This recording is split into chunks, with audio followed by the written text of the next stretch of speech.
Hear me out here. There's no way that a bee should be able to fly. Its wings are too small to get its fat little body off the ground. The bee, of course, flies anyway, because bees do not care what humans think is impossible.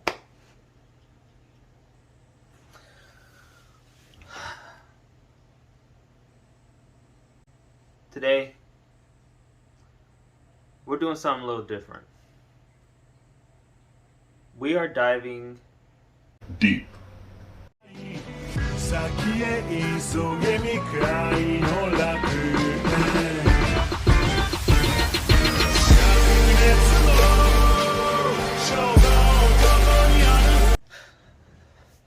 Hello, my name is Senku. Today, we have a very special video that is going to flip and help you to think about the characters that you love, the MCs, your favorite anime MC. They're not what you think they are. Put it bluntly, they're not what you think they are. They're not a character. They're an idea. Stick with me, okay? Stick with me here because there's a lot that's going on here, right? There's a lot that's going on here. Not a lot, but it's enough. So basically, what I'm getting at is think about how Japan and China and Asian countries, think about how they decide to write their names and how they write their words, right? How they speak. Think about their language. Think about how they speak real quick, right? Let's think about my name, Isaiah Senku. Senku does not have a direct translation. Senku means... Okay, so I made a slight misunderstanding when it comes to what words mean. Senku doesn't have a direct meaning, yes, but Senku does have direct kanji meanings, which mean that sen in itself means 1,000, right? And his dad's name, coincidentally, Ishigami Senku from Dr. Stone, his dad's name means 100, which means Senku means, sen itself means 1,000. So, and then you got ku, which means basically a sky, right? But the concept is still there for this video. It's just I mistranslated the words. Like I said, Japanese names and Japanese words do not really have a direct translation. Now, we can see this a lot when we try to translate Japanese words to American words or English words, because you can't just translate, it's hard to translate a Japanese word one for one to an English word, because English and Japanese are two different languages, obviously. So, hang with me, okay? Just hang with me. So, there are some words that can be translated one to one. Like konnichiwa is basically hello, how are you type thing, right? But it's one word. But that whole one word is a sentence. You know what I mean? Like the definition of when I say hi, that means hi. That means that's a greeting, right? Now, it's more complicated to explain, but to keep it simple, that translates into the anime that you and I watch, right? And I don't know if I'm going to be able to translate this well and be able to explain it well, but I'm going to do my best. Somebody like Goku, right? The most basic anime character that anybody who even watches a little bit of anime can name, right? Goku is not a character per se, right? The Japanese creators don't think of these characters as characters in our English sense, right? When we think of characters, we think of basically other human beings or other beings that have that think like humans, right? This is why I personally love anime so much, because there is more to just them being a character. They have ideas behind them. People like Luffy, Goku, Naruto, all these characters, they are ideas, right? They are things that are not one-to-one, can be translated as seeing them as just they cannot be thought about in a human way, right? Because, or not human way, but they can't be thought about in the normal way that we normally think about characters. You have to think of them as ideas. Goku is an idea. Goku is a character that represents something, right? Goku is an idea that represents something. He represents, in my mind, he represents, and I will say this, these ideas can be interchanged because everybody's different. Everybody looks at different characters differently, and that's fine. But the point of the author writing these characters is not, in my mind, they're not characters. It's hard to explain, but I think if you are able to think broadly and have an open mind, then you're able to understand what I'm trying to say.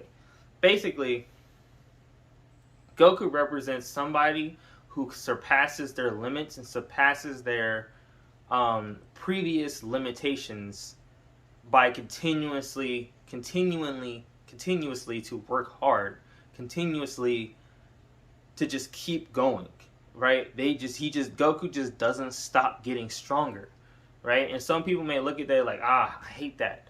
You know what I mean? He doesn't have any struggles or anything. He has struggles, but he doesn't have he doesn't feel, human, right? And I think that's what I think a lot of people don't understand about writing complex or just simple characters like these, like Goku, Gohan, stuff like that.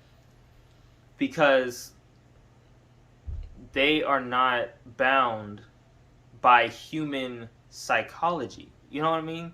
Like, they're not bound by them being a human mind. They don't have a human mind. That's not what's important to them. They don't care. They're not human.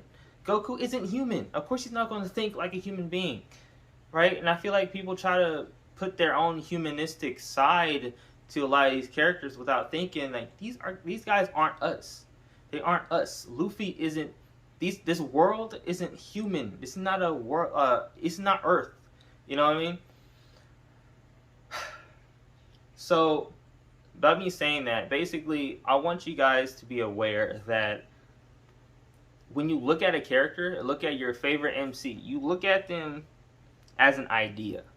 You look at them as, or at least you try to, look at them as something that is supposed to represent a life meaning, or like something that you can translate into real life, basically. Naruto, never give up. Believe it. You know what I mean? He says what he's going to do something, and he does it, and he achieves it. That's Naruto. Luffy, he just likes to be curious. He likes to have fun. He's himself. He's unapologetically himself. That's, at least from what I know about Luffy. I haven't watched One Piece, so I can't say. But from what I've seen, Luffy's just one of those characters where he's just himself. He's just very confident in himself, and what he understands, he gets himself. And that's all he cares about, right? When it comes to, certain situations. And that's the thing, right? Basically, I'm trying to say, like, Japanese names and Japanese words, they represent ideas. They represent something that can't be directly translated one-to-one. You know what I mean? So a lot of them are feelings, like onomatopoeias. You can't really, directly translate and say what this means. That's just what it is. You know what I mean? And that's how it is. And I feel like a lot of people try to be too analytical with it. I'm analytical, but I understand that creativity knows no bounds. And I understand that being creative should not be bound by what your environment says you should do. You know what I mean? And and it's interesting just because, just to think about it as like, man, like, you know, these characters aren't human. You know what I mean? It's weird to think about, but that's true.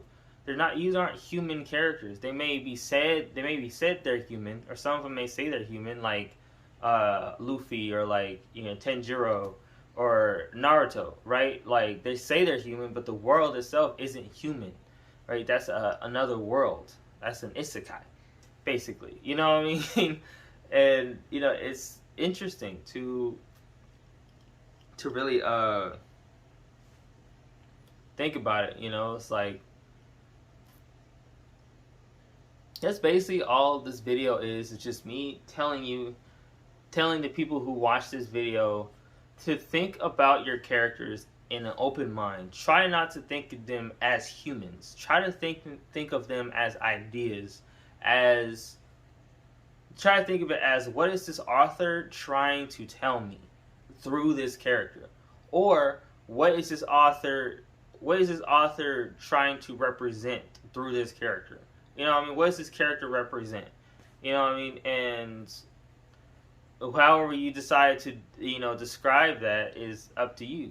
You know, but that's the fun about watching anime. For me, that's one of the parts of the fun part, you know?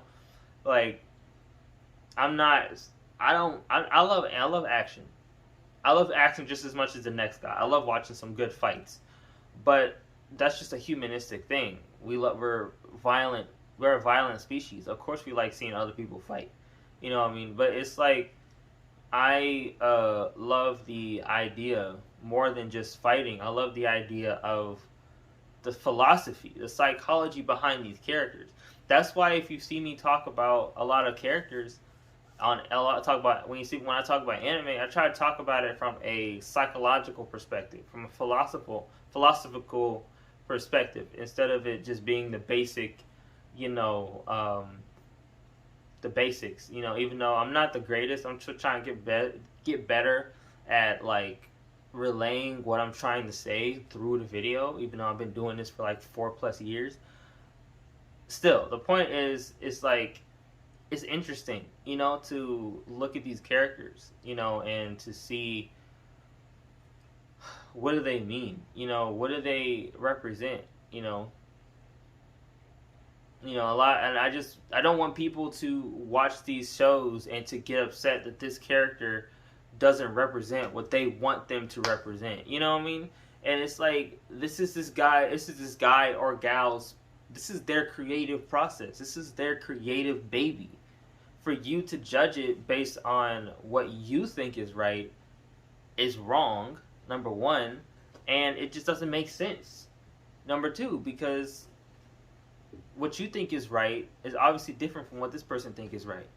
Just watch, just be in awe of that they're able to create something and relay it in the way that they know best. You know what I mean? And yeah, so that's pretty much this video. I mean, I don't know what else to really say. Like, it's just, these characters are ideas in my mind. They're ideas. They're not characters per se. You know what I mean? American shows, those are characters. Those are mainly human beings for the most part. You know what I mean? Or at least the mentality is a human being perspective. You know, and other worlds are like Japanese and Chinese and other stuff. They have a different look on life. You know what I mean? And I appreciate the Japanese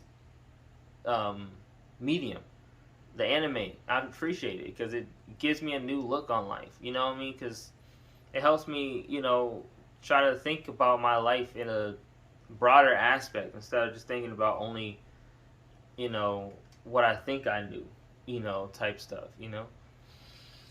I don't know.